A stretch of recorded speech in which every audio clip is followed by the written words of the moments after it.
क्या आपने कभी सोचा है कि अगर एक राजा ने अपने अहंकार को त्याग न किया होता, अगर एक गाय की सेवा न की होती, तो क्या धरती पर मर्यादा पुरुषोत्तम राम आते? क्या गंगा स्वर्ग से धरती पर उतरती? क्या हमारे पूर्वजों को मोक्ष मिलता? आज की कथा है एक ऐसे राजा की जिसे लोग भूल गए, पर जिसके बिना राम और भगीरथ की कल्पना भी असंभव है। वे थे राजा दिलीप।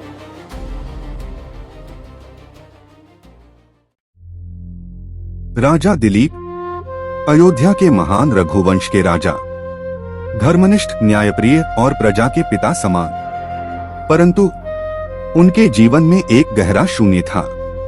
उन्हें संतान नहीं थी। राज्य विशाल था, वैभव अपार था, पर वंश आगे बढ़ाने वाला कोई उत्तराधिकारी नहीं। राजा रानी ने यज्ञ किए, दान दिए, परंतु नियति मौन थी। हताश होकर राजा दिलीप पहुंचे अपने कुलगुरु महर्षि वशिष्ठ के आश्रम। ऋषि ने ध्यान लगाया और सत्य प्रकट हुआ। वशिष्ठ जी बोले, राजन, पूर्व जन्म में एक भूल हुई थी।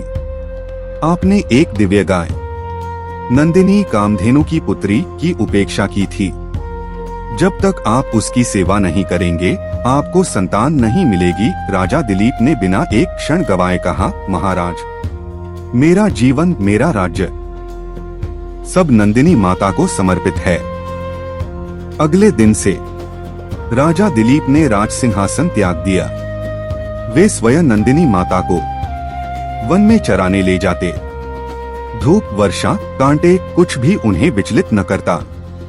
राजा नहीं, एक सेवक बन गए थे। यही क्षण था जहां अहंकार टूटा और धर्म जागा।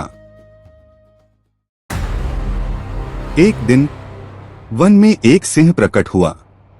सिंह ने नंदिनी को पकड़ लिया। राजा दिलीप आगे बढ़े, मुझे खा लो, पर मेरी माता को छोड़ दो।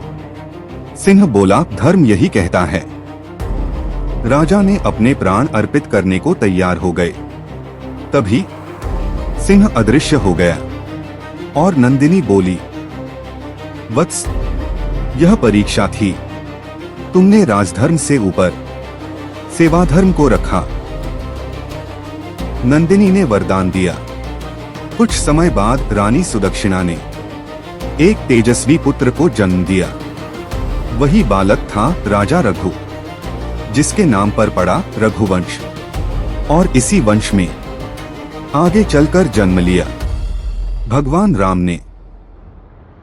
इसी रघुवंश में एक और महान राजा हुए, भगीरथ, जिनके पूर्वज कपिल मुनि के श्राप से भस्म हो गए थे।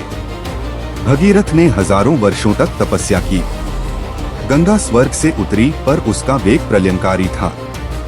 भगवान शिव ने गंगा को जटाओं में धारण किया और पृथ्वी पर अवतरण हुआ।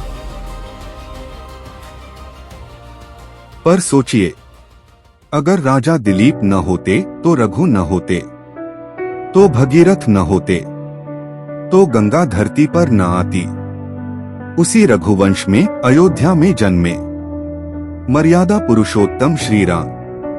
राम धर्म का अवतार, पर राम की जड़ में भी एक सेवक राजा था, दिलीप, जिसने सिखाया, धर्म सिंहासन से नहीं, सेवा से जन्म लेता है। इतिहास तलवार से नहीं, त्याग से बनता है।